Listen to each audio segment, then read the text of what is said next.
Alors avant de lire la Bible, je vais introduire un peu le thème que je vais reprendre pendant l'été, qui est déjà à son milieu. Si on pense à des situations un peu déstabilisantes de notre vie, des moments où on n'était pas très bien, un peu déstabilisé, eh bien je crois qu'il s'agit souvent de moments de transition, de ces moments dans nos vies où ce qui était passé, ce à quoi nous nous accrochions, ce sur quoi nous comptions, n'est plus là. Alors que l'avenir n'est pas encore vraiment là, on ne sait pas vraiment vers où on va. Vous voyez ce genre de moments, les grands changements de nos vies, les deuils, les déménagements, les changements de travail, les évolutions dans les études. Et ces temps-là sont difficiles parce que finalement, on ne sait pas trop à quoi s'accrocher. L'avenir est encore un peu flou et le passé n'est plus là. Alors pour cet été, j'ai choisi de parler d'une période de la vie du roi David dans laquelle il est dans cette espèce d'entre-deux, et dans cette espèce d'entre-deux pendant assez longtemps en fait. David a été appelé par Dieu roi, mais il y avait déjà un roi, Saül, le premier roi d'Israël. Et Saül a failli, Dieu a dit, « Tu ne seras plus roi, maintenant c'est un autre roi qui sera là ».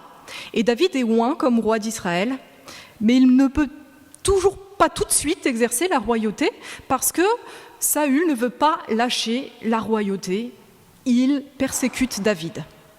Et donc David a quitté son passé, il n'est plus berger et il n'est pas encore roi. Et il est dans ce temps d'entre-deux, un temps pendant lequel il est mis au défi de s'appuyer sur Dieu. Et au cours de tous ces passages, il nous est répété que Dieu était avec David. Alors David pourra s'appuyer sur lui. Et nous, je l'espère, pendant cet été, nous réfléchirons à la manière dont nous pouvons nous appuyer sur Dieu dans la période que nous vivons. Parce que finalement, cette réalité de la transition, c'est la réalité de notre vie chrétienne. Nous savons que nous sommes des étrangers, des voyageurs sur la terre. Le monde actuel passe et nous devrons vivre plein de deuil, plein de changements. Et le monde qui vient, le monde qui arrive avec le retour de Jésus, n'est pas encore là. Et nous sommes dans cet entre-deux. Et dans cet entre-deux, nous pouvons nous appuyer sur Jésus qui promet d'être avec nous jusqu'à la fin du monde. Alors aujourd'hui, nous allons voir le premier épisode qui parle peut-être un peu plus du prophète Samuel que de David. C'est l'onction de David, ce moment où David va apprendre qu'il est le roi d'Israël, et surtout ce moment où Samuel, le prophète, va apprendre de Dieu que c'est David qui va devenir le roi d'Israël. Et ce passage nous donnera l'occasion de réfléchir à la manière dont nous recevons ce que Dieu nous donne et dont nous recevons ce que Dieu nous ordonne dans ce temps, qui est le nôtre. Alors je vous lis ce passage, 1 Samuel 16, les versets 1 à 13. Samuel est donc un prophète, c'est lui qui a oint Saül, c'est aussi lui qui a appris à Saül qu'il ne serait plus roi, et maintenant Dieu s'adresse à lui. L'Éternel dit à Samuel, « Quand cesseras-tu de pleurer sur Saül ? Je l'ai rejeté, afin qu'il ne règne plus sur Israël. Remplis ta corne d'huile et pars. Je t'envoie chez Isaïe le Bethléemite, car j'ai vu parmi ses fils celui que je désire pour roi. » Samuel a dit, « Comment pourrais-je y aller ? Saül l'apprendra et me tuera. » L'Éternel dit, « Tu prendras une génisse avec toi et tu diras, je viens pour offrir un sacrifice à l'Éternel. Tu inviteras Isaïe au sacrifice, je te préciserai ce que tu dois faire et tu désigneras par onction pour moi celui que je t'indiquerai. » Samuel fit ce que l'Éternel avait dit et se rendit à Bethléem. Les anciens de la ville accoururent effrayés à sa rencontre et demandèrent « Ton arrivée annonce-t-elle quelque chose d'heureux ?» Il répondit « Oui, je viens pour offrir un sacrifice à l'Éternel. Consacrez-vous et venez avec moi au sacrifice. » Il fit aussi consacrer Isaïe et ses fils et les invita au sacrifice. Lorsqu'ils entrèrent, il se dit, en voyant Éliab, « Certainement, celui que l'Éternel désigne par onction est ici devant lui. » Mais l'Éternel dit à Samuel, « Ne prête pas attention à son apparence et à sa grande taille, car je l'ai rejeté. » En effet, l'Éternel n'a pas le même regard que l'homme. L'homme regarde ce qui frappe aux yeux, mais l'Éternel regarde au cœur. Isaïe appela Abinadab et le fit passer devant Samuel. Samuel dit, « L'Éternel n'a pas non plus choisi celui-ci. » Isaïe fait passer Shama et Samuel dit, « L'Éternel n'a pas non plus choisi celui-ci. » Isaïe fit passer 7 de ses fils devant Samuel et Samuel dit à Isaïe, « L'Éternel n'a choisi aucun d'eux. » Puis Samuel dit à Isaïe, « Tous tes fils sont-ils là ?» Il répondit, « Il reste encore le plus jeune, mais il garde les brebis. » Alors Samuel dit à Isaïe, « Envoie quelqu'un le chercher, car nous ne prendrons pas place avant qu'il ne soit arrivé. » Isaïe envoie quelqu'un le chercher. Il était roux, avec de beaux yeux et une belle apparence. L'Éternel dit à Samuel, « Lève-toi, verse de l'huile sur lui, car c'est lui. » Samuel prit la corne d'huile et le consacra par onction au milieu de ses frères. L'Esprit de l'Éternel vint sur David à partir de ce jour-là, et par la suite, Samuel se leva et partit à Rama. Alors, première question que nous allons nous poser ce matin, Dieu donne, est-ce que je reçois ce qu'il me donne ? C'est là le premier défi de Samuel dans notre histoire. Il a appris que Saül ne faisait pas l'affaire comme roi. Et il aurait pu se dire « Super, vraiment c'est formidable, Dieu va donner un nouveau roi. » Mais on ne le voit pas si motivé dans notre histoire. Et nous, comme chrétiens, souvent nous prions pour que Dieu nous donne des choses. Et il peut nous arriver que quand il nous donne ces choses pour lesquelles nous avions prié, nous ne les voyons peut-être même pas. Ça, c'est le défi de Samuel. Pourquoi Samuel n'accueille-t-il pas tout de suite à bras ouverts cet appel de Dieu, ce roi qu'il donne ? La première raison, Dieu qui lit son cœur le dit, il pleure. Il pleure sur Saül, sur l'ancien roi. Cet ancien roi, il est allé lui-même le chercher. Cet ancien roi, il l'a formé en quelque sorte. Avec cet ancien roi, il a des souvenirs. Et bien sûr, Samuel est le premier à comprendre que ce roi ne fait pas l'affaire. Mais il a du mal à tourner la page, en fait. Ce n'est pas facile de tourner des pages. Alors accueillir un nouveau roi, ce n'est pas si simple que ça pour lui. Deuxième difficulté, moins par rapport au passé que par rapport à ce qu'il rêve de l'avenir, la question de la manière dont il s'imagine le roi. Alors Saül était beau, fort, et il s'imagine, comme nous nous imaginons d'ailleurs certainement un roi, qui est un chef de guerre, quelqu'un de beau, de fort, de vaillant. Et on voit bien là que Samuel a cette idée de roi. Et il va devoir abandonner cette idée pour accueillir que le roi que Dieu veut est David. Alors la Bible nous dit qu'il est rouge, alors on dit c'est un petit rouquin, ou peut-être qu'on veut dire qu'il a la peau très claire. En tout cas, il ressemble plus ou moins à un jeune, un peu jeune, un peu délicat, pas vraiment un grand roi très fort. Alors nous sommes piégés si souvent par cela, frères et sœurs, nous sommes piégés par notre imagination et nos attachements.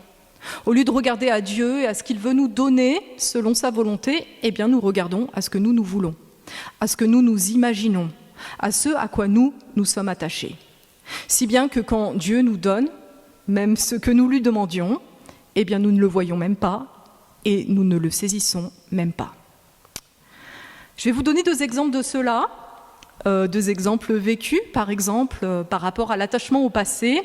J'ai connu une dame qui était très âgée et qui a dû quitter sa maison pour aller dans une maison de retraite. Et elle m'a expliqué l'enjeu spirituel de ce changement pour elle. Elle m'a dit, tu vois, dans ma maison, il y a des personnes qui étaient très attachées à leur ancienne maison, à leur ancienne vie, et quand elles doivent se déplacer dans une maison de retraite pour des raisons de santé, eh bien elles restent attachées à cette ancienne vie, et c'était comme si, ici, eh bien elles n'avaient plus rien à vivre. Et elles deviennent aigries parce qu'elles vivent dans leur passé. Et elle m'a dit que l'enjeu pour elle avait été de considérer que Dieu était là, présent dans ce temps qu'elle passait, ce temps spécial, et que Dieu avait des choses à lui donner dans ce temps spécial qu'elle traversait. Et d'ailleurs, nous avons tous pu constater ce que Dieu lui avait donné, parce qu'il y avait dans cette maison beaucoup de personnes découragées, désespérées, et elle a commencé à les inviter à des études bibliques et à leur annoncer l'Évangile. Et voilà qu'elle recevait un nouvel appel dans cette nouvelle saison de sa vie, parce qu'elle a accepté de se détacher de ce passé qui n'est plus. Autre exemple maintenant par rapport à l'avenir, et je pense que nous en connaissons tous, en cette période de fin d'année où il y a Parcoursup et les recherches d'alternance. Dans mon église à Lille, c'est un gros problème, tout le monde cherche une alternance ou un stage et ne trouve pas. Et il y a quelques années, un jeune avait été pris dans une école dans la formation qu'il voulait pour le métier dont il rêvait. Il lui manquait juste l'alternance qui lui permettrait de valider son diplôme et aussi de payer son école.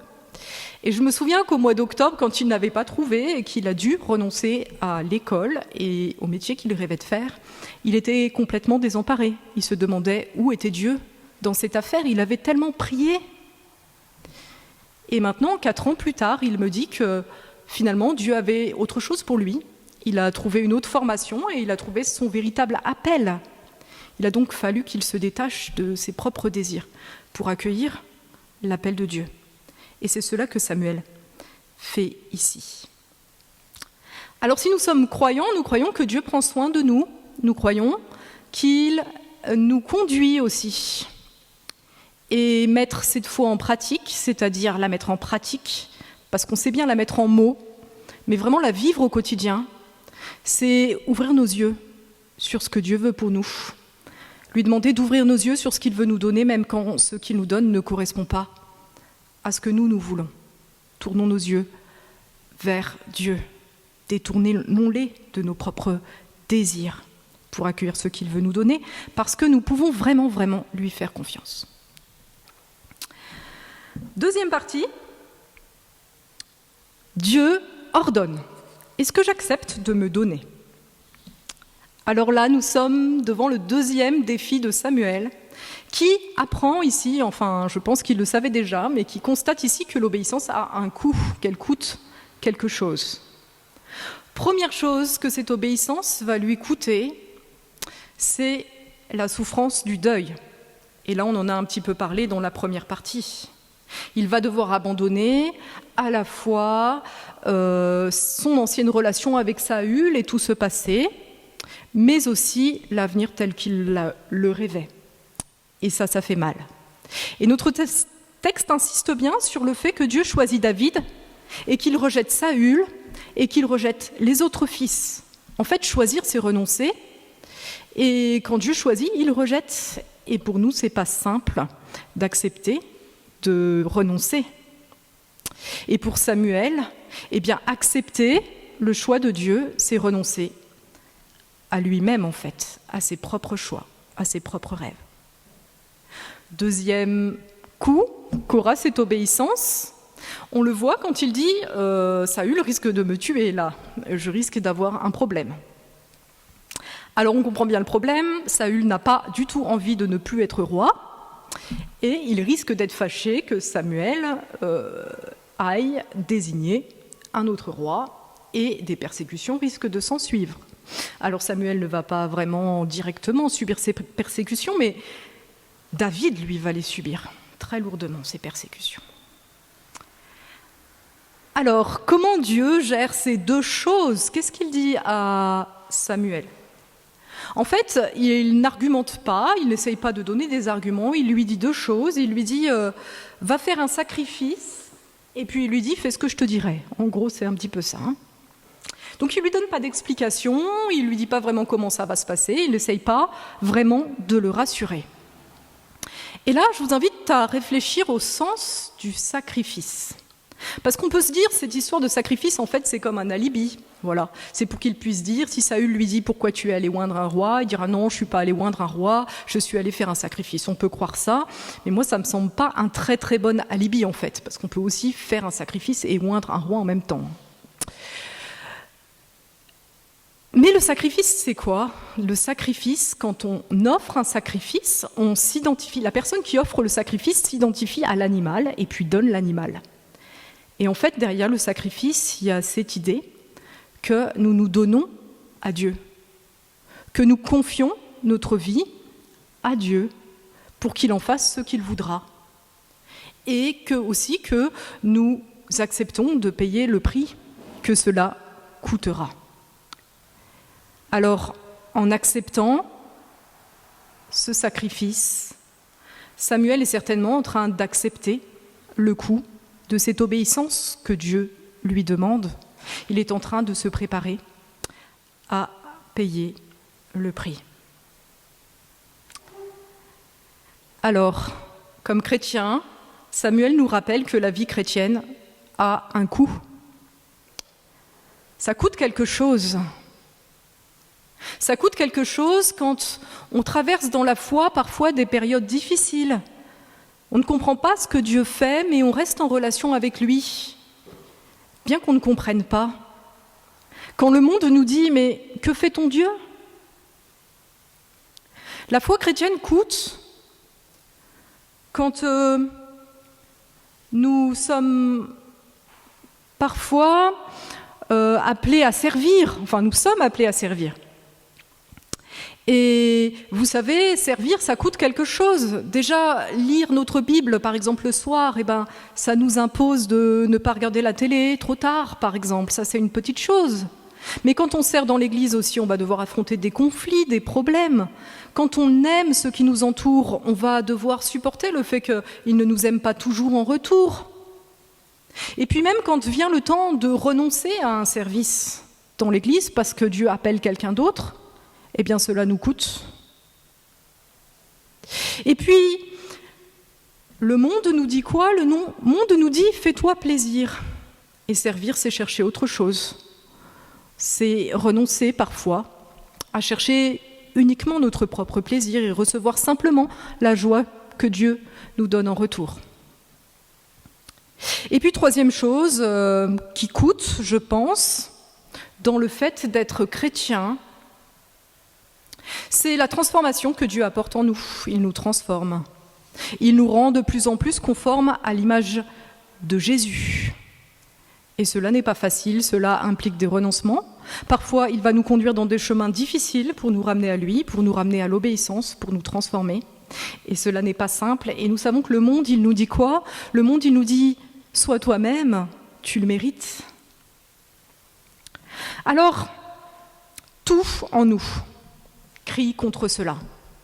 Tout en nous rejette le coup de la foi en Jésus-Christ. Nous n'avons pas envie de souffrir et nous sommes dans une société qui nous dit « choisis-toi toi, choisis-toi toi, tes désirs, ton bien-être ». Et cela n'est pas facile du tout, mais cela n'était pas non plus facile pour Samuel. Alors qu'a fait Samuel? Samuel a compté sur Dieu et Dieu était là avec lui, Dieu qui l'a appelé, ne l'a pas abandonné, il est là avec lui. Et il lui donne d'apprendre à se donner. Et il accepte la mission. Il accepte de payer le coût. Il accepte de faire ce que Dieu lui dit, même s'il ne maîtrise absolument pas ce qui va se passer. Et nous pouvons aujourd'hui demander à Dieu de nous conduire sur ce chemin, de nous donner de discerner ce qu'il attend de nous, et de nous donner aussi la force d'accepter, d'en payer le prix. Alors, vous voyez, là, j'ai beaucoup parlé de la tension qui habite Samuel dans ce temps, et nous pouvons nous sentir bien tendus quand nous pensons à toutes ces tensions qui nous habitent aussi, et en permanence, et c'est normal. Il y a notre volonté, il y a la volonté de Dieu, et nous voulons faire la volonté de Dieu. Il y a un mot qui est très présent dans ce texte dont je n'ai pas encore parlé, c'est le mot « paix ». En fait, ce n'est pas bien montré dans la traduction, mais quand Les anciens arrivent vers Samuel, les anciens de Bethléem, et lui disent « Est-ce que tu nous apportes la paix ?» Et Samuel répond « Paix ». Il vient apporter la paix. Et la paix, elle est dans la présence de Dieu. C'est cette plénitude qu'on trouve dans la présence de Dieu. Alors Samuel affronte cette épreuve, toutes ces difficultés en comptant sur Dieu qui est là, avec lui. Et il sait que quoi qu'il advienne, Dieu lui donnera sa paix. Alors, frères et sœurs, l'Épître aux Éphésiens nous dit de Jésus qu'il est notre paix, alors qu'il nous conduise aujourd'hui, au milieu de toutes nos hésitations, au milieu de tous nos désirs, au milieu de tout ce qui tiraille en nous, qu'il nous conduise dans sa paix, cette paix qui nous donne d'accueillir ce qu'il donne, cette paix qui nous donne d'obéir à ce qu'il ordonne. Amen.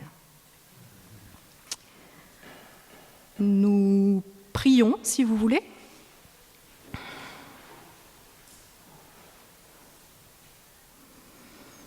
Seigneur notre Dieu, merci pour ta présence qui est paix. Dans ces temps de tiraillement que nous vivons, dans ces temps de combat que nous vivons avec toi sur cette terre, dans l'attente de l'espérance de ton retour et dans la certitude de ta présence et de ton salut. Alors donne-nous, aujourd'hui, donne à chacun de nous cette certitude que tu es là avec nous, que tu es celui qui donne et que tu es celui qui conduit.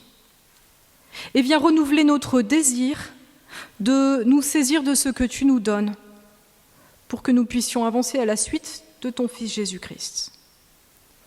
Nous te confions en particulier ce matin les personnes qui sont déstabilisées parce que leur passé n'est plus. Les personnes qui croient que leur vie est terminée parce qu'elle a changé. Nous te confions ceux qui n'arrivent pas à accueillir l'avenir que tu veux leur donner parce que cet avenir ne correspond pas à ce dont ils rêvent. Nous te confions ceux qui tremblent à l'idée de te suivre, ceux qui aimeraient faire ce pas, de mettre leur confiance en toi, mais qui ont peur du coup.